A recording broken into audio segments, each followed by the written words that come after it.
Seja bem-vindo a mais uma aula da nossa escola bíblica. O Arley continua aqui comigo, falando, me ajudando, nos ajudando a entender melhor sobre esse tema que nós estamos ministrando essas aulas, que é sobre o homem tripartido. O homem é um espírito que tem uma alma que habita no corpo. E hoje nós vamos falar sobre corpo, essa matéria. Isso que nós vemos, isso que nós enxergamos. E o texto bíblico ainda mantém em 1 Tessalonicenses, capítulo 5, versículo 23, que diz o seguinte: E o mesmo Deus de paz vos santifique em tudo, e todo o vosso espírito e alma e corpo sejam plenamente conservados e irrepreensíveis para a vinda do nosso Senhor Jesus Cristo. Uma preparação para a volta de Jesus. Nós falamos primeiro sobre a santificação de Deus em tudo. Na primeira aula nós falamos sobre isso, que é possível desde que você deseje isso, desde que você busque isso, desde que você peça para que o Espírito Santo te ajude. Nós falamos na segunda aula sobre o espírito do homem. O espírito do homem veio de Deus e ele quer voltar para Deus, ele anseia isso. Mas nós temos algo que se chama alma, são os nossos sentimentos. E ela pode atrapalhar todo esse processo. Ela está entre o espírito do homem e o corpo. Ela está ali no meio e o Espírito Santo quer ter acesso, quer ter passagem. E muitas vezes a alma do homem é uma barreira e ela não permite que o Espírito Santo trabalhe da forma que ele deseja. Por isso de tantas guerras que nós enfrentamos no nosso interior. E hoje eu quero falar, nós vamos falar sobre o corpo, a matéria, o veículo de tudo isso, do espírito e da alma. O material diz assim, que o corpo é a nossa forma visível, é aquilo que nós enxergamos. Com ele me relaciono com o mundo exterior, com aquilo que está aí no dia a dia. E aí é interessante. Esse não é o texto que nós vamos ler, nós não vamos trabalhar isso, mas você talvez lembre da passagem que Deus fala com o profeta Samuel: não olhe pela aparência, porque você pode errar. Samuel estava vendo ali o físico e poderia ter sido, o rei poderia ser escolhido pela forma física, que é o que nós geralmente buscamos, né? Quando alguém entra, alguém que é bonito, alguém que é bonita, uma pessoa que está bem vestido, logo chama a nossa atenção, nós olhamos, nossos olhos se voltam para isso. Às vezes a pessoa ela tem uma fala muito eloquente e aí nós admiramos isso. Isso não é ruim, isso é bom, mas muitas vezes nós somos atraídos por isso. Então o corpo é a nossa forma visível, com ele me relaciono com o mundo exterior. Exemplos: os 5 sentidos, a fala, a audição, visão, olfato, tato, isso está no corpo. Homem comparado, e nós somos comparados como o tabernáculo de Deus. Nós estamos falando do templo. Para que o meu espírito se mova, o espírito do homem se mova sobre essa terra, ele precisa desse tabernáculo aqui. Ele precisa dessa habitação aqui, que veio do pó e do pó voltará. Ela não serve para nada, a não ser voltar para o pó. Quando nós sepultamos alguém, esse alguém, quando depois de uns 3 anos, no momento da exumação, não existe mais isso aqui. O que ficou ali foram os ossos. Não tem mais nada, né? Cheira mal, é podre. Então, essa carne nunca foi e nunca será o templo do Espírito Santo. Nunca foi. E não entre nessa mentira que você, ao ir à academia ou ao médico, você está cuidando do templo do Espírito. Não faça isso. Nós cuidamos do templo do Espírito Santo, que é o nosso espírito, através da leitura bíblica, através do jejum, da oração, da comunhão com os irmãos, durante o culto, na adoração. Nós estamos trabalhando, alimentando, limpando, condicionando o templo do Espírito dessa forma. Essa carne a Bíblia chama, o apóstolo Paulo chama ela de inimiga de Deus. Ela não quer nada com Deus. Então por isso nós temos que subjugá-la diante do Senhor. E para que o meu espírito se mova aqui nessa terra, ele precisa de uma casa, que é o nosso corpo. Ele precisa andar por aqui. Ele não é algo... o espírito do homem não andaria aqui sozinho, vagando, porque seria meio estranho isso. E nós temos um texto bíblico para poder falar mais sobre isso, que está em Gálatas capítulo 5, versículo 19, que o Arley vai ler e a gente vai conversar um pouco mais sobre isso. Vamos lá? Gálatas 5:19. Está escrito: ora, as obras da carne são manifestas: imoralidade sexual, impureza e libertinagem, idolatria e feitiçaria, ódio, discórdia, ciúmes, ira, egoísmo, dissensões, facções e inveja, embriaguez, orgias e coisas semelhantes. Eu os advirto, como antes já os adverti: aqueles que praticam essas coisas não herdarão o reino de Deus. O finalzinho, acho que não é só a chave, mas é a porta de entrada para a gente poder falar sobre isso, né? Quer dizer, eu aprendi a analisar o texto bíblico também de trás para frente. Isso significa que eu posso ser impedido. Não é pelo Senhor, não é pelo Espírito Santo, não é pelo Pedro, que alguns dizem que está lá com a chave da porta, do portão, né? Dizendo quem pode entrar e o que não pode. Mas está aqui, e sabe como é que eu vejo isso? Um cardápio que a minha alma gosta, pratos que a minha alma não, que o meu corpo gosta, a minha carne gosta de se alimentar. Eu acredito que o autor fez questão de enfatizar isso. Sabe bom, eu vou fazer uma analogia agora com o trânsito. Você sabe quando o trânsito está parado e aí tem aquela ambulância que precisa passar, mas está tudo fechado, travado, e eles precisam abrir caminho, você precisa dar passagem? Aqui é o contrário. Aqui vamos pensar que todas essas coisas aqui tá dentro dessa ambulância, vindo na tua direção, querendo passagem de todo custo. E aí você tem que fazer o oposto daquilo que é feito no trânsito. Não dá passagem. Erguer muro. Fazer o que for preciso, meu amigo. Colocar barreira de contenção, reforçar, sei lá o que. Alguma coisa que impeça. Mas que essas coisas estão todo o tempo querendo nos seduzir, é fato. Você sabe que é interessante que Paulo joga inveja, embriaguez, orgias, né? Para egoísmo, dissensões, facções, ciúmes.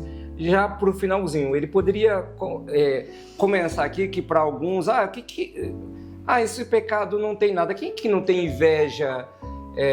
Quem que não tem inveja de alguém? Quem que nunca teve inveja? Não é? Que não parece uma coisa que não tem... É sutil. E assim, você olha de nocivo, uma forma... tranquilo. Você olha assim de uma forma... sabe aquela que eles chamam aí, é muito engraçado, a inveja boa. Não. Inveja branca. Inveja branca. Eu tô com uma inveja branca, eu já ouvi isso. Não, eu tô com inveja branca de você. Não, aquela coisa boa. Nossa, que inveja santa. Inveja santa. Você vê que a gente, até isso, você quer dar um jeitinho brasileiro de querer dar de uma forma crentez, de uma arrumar, falar assim, não, até na brincadeira, você já ouviu? As pessoas não, é só uma invejinha santa. Você, algo que parece ali bem tranquilo, sutil, mas no fundo... Que não tem maldade. Que no fundo era exatamente o que você queria. Porque olha o texto. Ora, as obras da carne são manifestas. imoralidade sexual. Por que Paulo aponta primeiro isso? Né? Por que Paulo primeiro aponta sobre isso? Porque com a queda do homem, depois essa natureza veio olhando. Quem falou para você que você estava nu, despido? Quem falou isso para você, Adão? Né? E para eles se enxergarem desta forma, vamos colocar aqui os órgãos, Sim. um do outro. Para eles terem visto isso um do outro, é porque a coisa era tão santa e pura antes que aquilo era natural. Eu costumo dizer assim, eu já ouvi também alguém falando, mas eu também costumo dizer que Deus fez o homem e a mulher, e depois que fez o homem e a mulher, entregou eles para Satanás, assim, ensina eles a fazerem sexo, né? Alguns acham que foi assim, né? Mas aí a imoralidade, o que me chama a atenção, imoralidade. Aquilo que é imoral, né? Se a gente pegar o sentido literal da palavra, o que a gente encontra? Aquilo que foge à regra normal. Que foge à regra do tradicional, do padrão, daquilo que é visto como bom, correto. Então, quando a gente pega a imoralidade, que ele quer dizer, vamos dizer assim, é tudo que está fora do normal. E aí você fala assim, tá, o que é que está fora do normal? Tanta coisa, uma relação fora do normal, fora do natural, fora da ordem natural que Deus concebeu, que Deus determinou, que o homem foi criando e descobrindo. Então, essas imoralidades, acredito que Paulo foi olhando como um estudioso que era, para todo o cenário bíblico.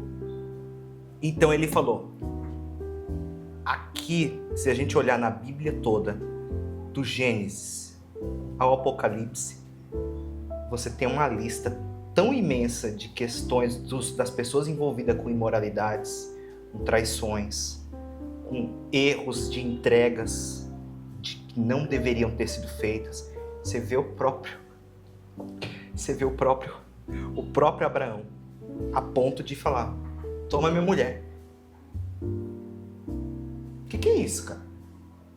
Imagina, entrego ela pra você, para não morrer, para não ser morto. Você vê que assim a gente fala, mas isso tá não, isso é imoral. Entregar tua mulher, cara, aonde isso é concebido como normal, como natural? E é tão interessante isso que assim, o que era moral no Éden, no jardim? O relacionamento entre o homem e Deus. Quando Eva dá ouvido à serpente, ela começa a se relacionar. Ali você vê um rompimento da moralidade. Ela ali passa a ser um momento imoral. Porque não deveria ter aquele bate-papo, não deveria dar ouvido, não deveria dar atenção, não deveria ela ser alimentada por aquilo, porque ela foi, olha, você não vai morrer. Entrou na mente, entrou no desejo ali, entrou o desejo dela comer. E então ela pegou. Fascinada pelo quê? Por mal. Eu vou dizer que Satanás ele é um bom estrategista e um bom orador. Ele tem uma oratória boa. Então, por isso que o mundo... Ele tem essa habilidade de convencer. Ele tem essa estratégia. Você vê que no Éden ele oferece isso e é aceito. Você vai ver quando ele leva para Cristo uma oferta muito parelha. Vida e te entregarei tudo. Era isso. De um lado, Satanás está dizendo para Eva, você não vai morrer, é só comer. Do outro, ele diz para Cristo, vou te dar tudo. São duas ofertas. Então, a grande questão mata a sua fome, né? Você lança daqui, você não... Eu digo o seguinte, se existe uma demanda, Satanás vai fazer uma oferta. A demanda qual é? A humanidade. A humanidade é a demanda. Satanás. Então ele vai fazer a oferta sempre. Quais ofertas? Essas que a gente viu aqui. E essas ofertas vêm muito carregadas. Não, a oferta ela nunca vem ou ela vem de cara lavada e aberta mesmo, explícita, ou ela vem de forma sorrateira, gentil, harmoniosa, mas disfarçada. Então, aqui eu acho que o autor está dizendo exatamente isso. Eu vou te dar um alerta claro, direto e objetivo. Tá aqui o que você precisa se abster. Tá aqui o que você precisa fugir. Você tocou num assunto que eu acho que cerca a humanidade, que é a questão da inveja. Que hoje eu acho que se a gente pegar aquilo que a gente pegar essa lista aqui, ó, a imoralidade sexual é um ponto crítico, se a gente for listar. Libertinagem também. Antes vem a impureza. Impureza. Porque eu vou ficar impuro. Se a gente pegar essa lista e falar assim, deixa eu ver aqui o que eu tô dentro e o que eu tô fora. Vamos pegar? Se a gente falar, idolatria, não idolatro, não faço feitiço. Não tem mesmo nenhuma idolatria, nada. Está zero de idolatria. Então a gente vai rasgando o texto e picotando ele daquilo que a gente fala, não, isso aqui eu tô livre, isso aqui eu não tô. Se a gente for ver, a gente tem quadrado isso aqui. No sentido de que a oferta tá aqui, a demanda sou eu, aí quando vier chegar até nós, uma hora chega, sempre chega, e aí? Agora é a hora do que eu faço. Eu abro espaço para esse carro passar com essa sirene gritando que tem tudo aqui que eu desejo, que eu quero, que minha alma deseja, minha satisfação plena, ou eu fecho o trânsito e falo, não vai rolar para você, e fecho as barreiras. Nem sempre é tão fácil. Às vezes é uma fração de segundo que você tem que fazer a tomada de decisão. Às vezes está tão rápido ali diante de você, você nem percebeu e já te tomou. Então, acho que o grande cuidado aqui é a pessoa, como eu costumo dizer, é olhar friamente para o texto, olhar a situação friamente, ter a sua consciência ativa em Deus, o Espírito Santo atuante em você, identificar aquilo que está sendo proposto, aquilo que está sendo entregue, bem às claras ou disfarçadamente, e aí sim, intencionalmente, de forma intencional mesmo, é você dizer um alto e sonoro não. Não dá uma ideia aqui do corpo, que é a aula que nós estamos hoje?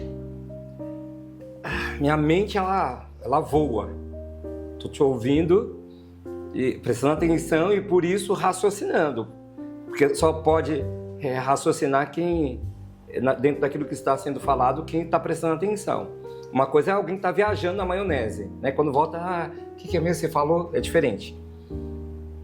Não parece que é um ambiente para duas pessoas habitarem, parece que ao mesmo tempo, o Espírito Santo e o diabo, o corpo... Pronto, você disse tudo. Vamos lá. Bem e mal estão em nós. No homem caído. Bem e mal. As duas coisas estão ali, coabitando parelha, junto. Então a decisão de eu optar é por aquilo que eu quero fazer, por aquilo que eu estou desejando fazer.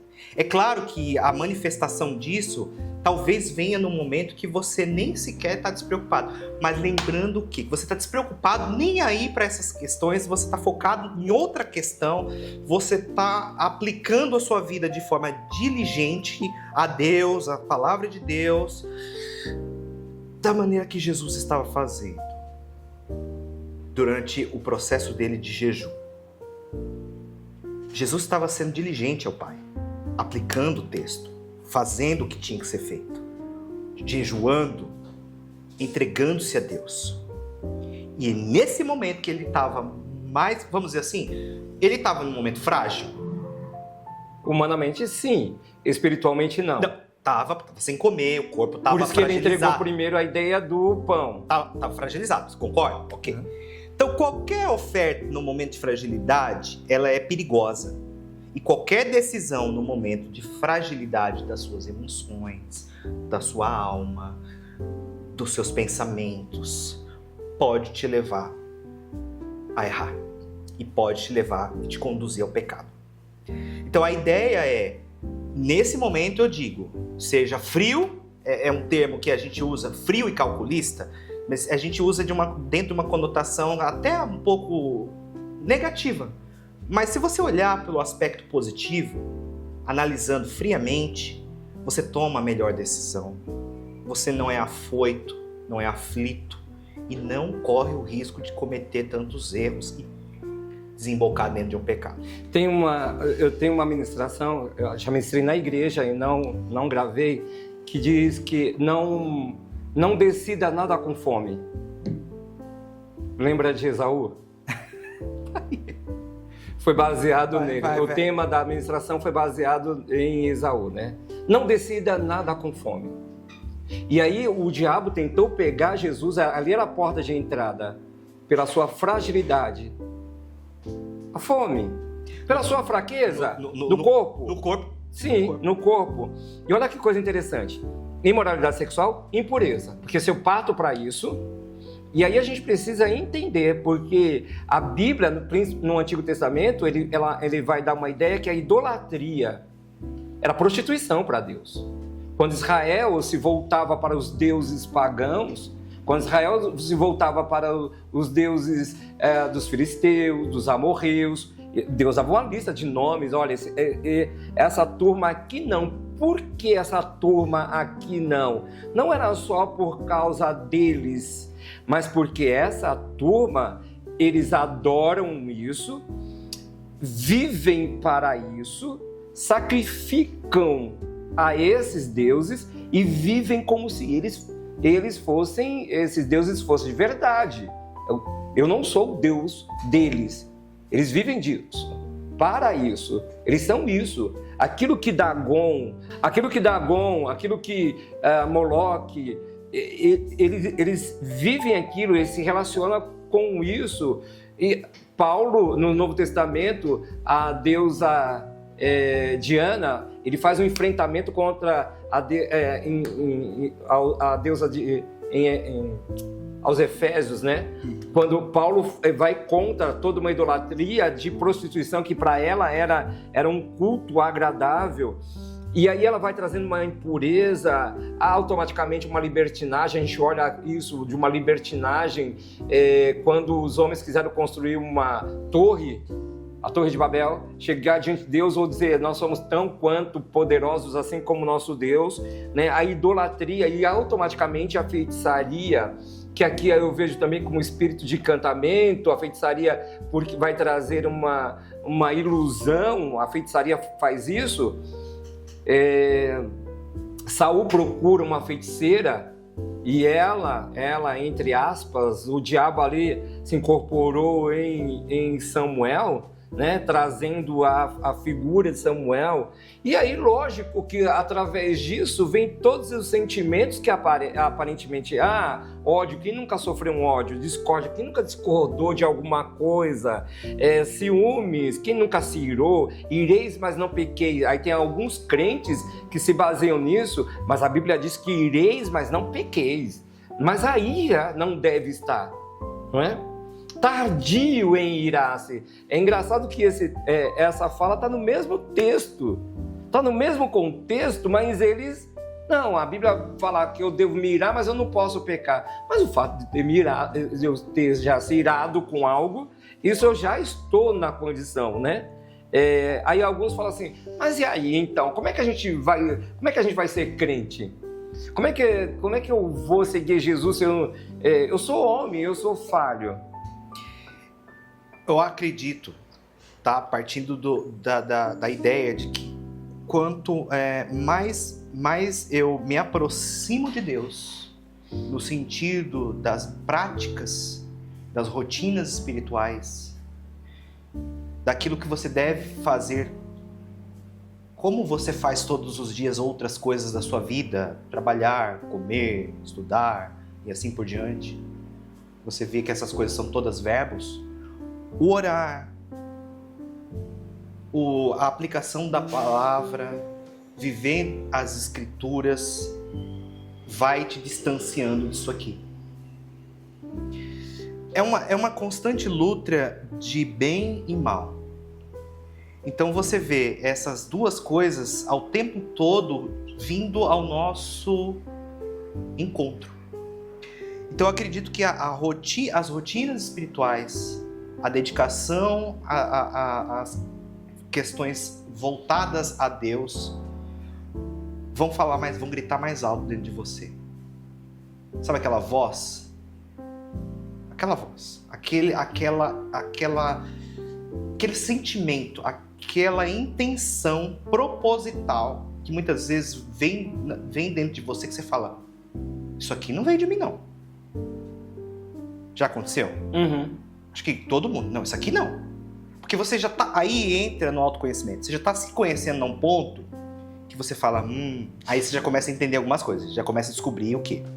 Que você é mau, que você carece e depende da bondade de Deus todos os dias, que a misericórdia de Deus se renova todas as manhãs e que é por ela a razão de você não ser consumido.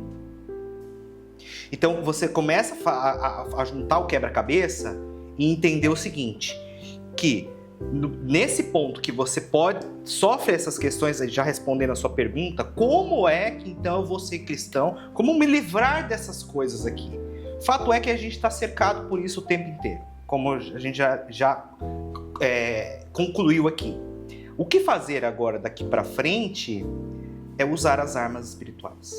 E tem uma coisa interessante que é que se uma pessoa que ela quer seguir a Cristo e servir a Cristo, eu sempre coloco o seguir em primeiro lugar, seguir a Cristo e servir a Cristo, precisa entender que essa obra não é humana. Essa obra é do Espírito. Não tem como. Essa obra é condicionada à cruz de Cristo. Ao se colocar para morrer todos os dias, negue-se a si mesmo, tome a sua cruz e siga-me. Não é, né? Tomar e seguir. Pesado mas tem que seguir, tem que continuar. A gente consegue então entender aqui, fechando essa tríade, essa tripartição de corpo, alma e espírito, dentro de uma conclusão pequena, simples, mas que vai fazer sentido aí na sua cabeça que nos assiste. Então, a doutrina da tripartição não é apenas uma teoria. Ela é real, ela é palpável, ela é tangível. E aí você tem aqui 3 questões que explicam isso. Os fundamentos para a vida cristã, que você entende da seguinte forma. Explica a natureza humana conforme a Bíblia nos mostra. Mostra a necessidade de sermos regenerados todos os dias. Não vai ter tempo de ler todos os textos aqui, mas lá em João 3:6 você consegue ver isso. Ensina a santificação progressiva, é uma progressão, eu estou sempre progredindo na santificação. Não cheguei no estágio final de ser santificado. Só na glória, né? Só. Mas é uma questão de prática diária. Daí a importância das disciplinas espirituais. Dentro das disciplinas espirituais você vai se tornar fortalecido. E se descolando aqui dessa lista. Se mantendo afastado dela. Não que ela não vá chegar. Ela vai. Mais uma vez, você tendo as disciplinas, tendo as ferramentas necessárias, você vai saber o que fazer. No momento da sua alma, você vai bendizer o Senhor, você vai questionar a sua alma, você vai se entender. No momento do seu corpo fragilizado, você vai buscar fortalecimento. No momento da sua alma aflita, doente, magoado, chateado, você vai buscar uma rede de apoio, um ambiente seguro, um acolhimento, vai buscar falar. Às vezes, sabe quando a pessoa fala e fala, ufa, nossa, só em falar eu já me sinto mais leve. Já ouviu essa expressão? Uhum. Porque a pessoa está abrindo, lavando a sua alma. E aí você vai receber de volta todo o apoio necessário de uma comunidade de fé que te protege, que te acolhe, que te ama, como Cristo ama a sua igreja e vai praticar essas coisas. E aí, no último, aponta para a glorificação final, que aqui é o grande, a cereja do bolo, sabe? Que é onde tudo vai ser concluído. que é o que Paulo diz em 1 Tessalonicenses capítulo 5, que nós estamos falando. Deus nos santificando em tudo, né? Corpo, alma e espírito, para a vinda. Nos tornarmos irrepreensíveis para a vinda do nosso Senhor Jesus Cristo. Então a grande sacada está aqui. É você entender que você precisa desses elementos para formar, que sozinho não vai dar certo, que você precisa da comunidade de fé, é necessária a comunidade de fé, junto com você, junto com a igreja, junto com pessoas que vão ali estar acolhendo, entendendo, orando, tirando você desse lugar de sombras, jogando luz em você. E para a gente encerrar aqui essa aula, é mais ou menos assim. A sua carne, para ser fortalecida humanamente falando, ela precisa desse cardápio aqui. Gálatas 5:19. Enfraqueça a sua carne, não dê essa comida para ela. Deixa ela fraca. Nesse sentido, a ideia é positiva. Nesse sentido, enfraqueça a sua carne. Não alimente ela com essas coisas. Fortaleça seu espírito. A carne está fraca, mas o espírito está pronto. A carne é fraca, mas o espírito está pronto, né? Condicione, mantenha a sua alma regenerada pela palavra de Deus, a sua alma. Lave a sua alma constantemente pela palavra de Deus. Um cristão que não lê a Bíblia, que não busca se submeter à palavra de Deus, é uma presa fácil para o inimigo. Eu espero que você tenha aprendido um pouco mais sobre esse assunto. Lógico que sobre todos os pontos que nós falamos durante essas 4 aulas, é um assunto profundo, mas vasto, e você pode encontrar isso na Bíblia.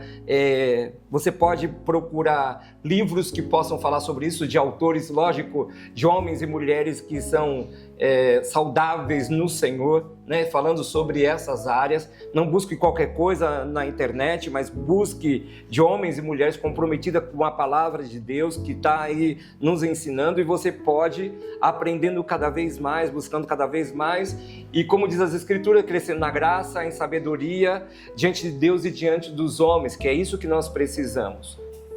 Irmãos, o assunto ele é vasto, isso aqui se estenderia por muito mais conteúdo, mas o que eu recomendo é que você se detenha, se debruce nos textos bíblicos, onde a gente colocou aqui, outros tantos que você pode encontrar sobre o tema corpo, alma e espírito, e passe a se entender, passe a se compreender melhor, passe a acreditar que na comunidade de fé você vai ser fortalecido, na comunidade de fé você vai ser abençoado, na comunidade de fé, no ajuntamento da igreja de Cristo Jesus, a gente vê isso em diversos textos. Quando a igreja se reunia, muitas coisas aconteciam. Sim, há poder no ajuntamento do corpo. Então muitas coisas aconteciam.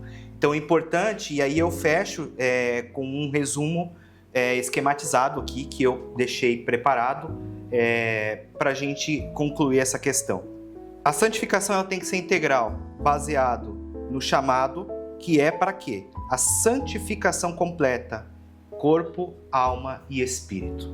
Então não são uma coisa separada da outra, é tudo junto. O governo do espírito, o ideal é que o ideal é que o espírito seja renovado, nosso espírito seja renovado pelo Espírito Santo. E que ele governe sobre a nossa alma, que por vez governe o nosso corpo. Então você vê um efeito aqui que eu chamo de efeito cascata. Uma coisa vai levar a outra. E por fim, na redenção final, o homem será plenamente restaurado à imagem de Cristo em espírito, alma e um corpo glorificado, ao qual ainda não temos ideia de como será, mas veremos. Em nome de Jesus. Então isso aqui é um pequeno resumo de tudo aquilo que a gente conversou aqui.